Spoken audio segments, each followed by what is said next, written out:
We come to the Earth, which, well, grew to get here, the way it is now. Here is our world, our planet Earth, floating in space.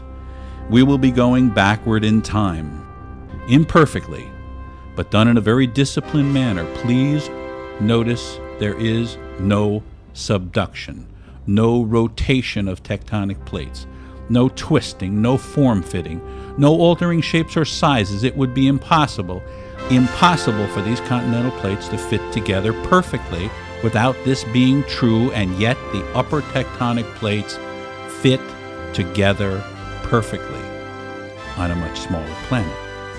Yes, there's been some erosion, landslides, blah blah, but overall this activity is insignificant. There is a kind of conspiracy of silence among certain scientists. They know but are not telling you that the upper tectonic plates of Earth also join in the Pacific. Not partially, they join totally. You are asked to believe that the continents swim or drift about willy-nilly, bumping and crashing as if they were on a greased skillet. This is not true.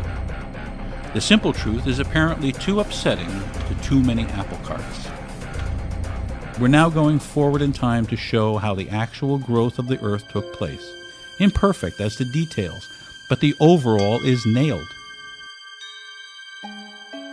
Antarctica, as you see, has become subtropical. Africa and a smaller globe move way downward under the globe. In fact, for hundreds of millions of years, the bottom of Africa was the South Pole. South America's tail goes under and wraps around the bottom of Africa. Then incredibly, it joins coast with Antarctica.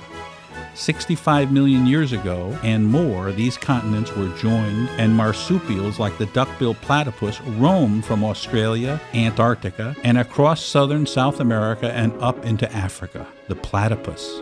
Dinosaurs roamed all over this world on the upper tectonic plate because there were no oceans, just shallow seas. Here today, Antarctica is frozen over, and Australia and its surrounding islands are the remaining home of marsupials.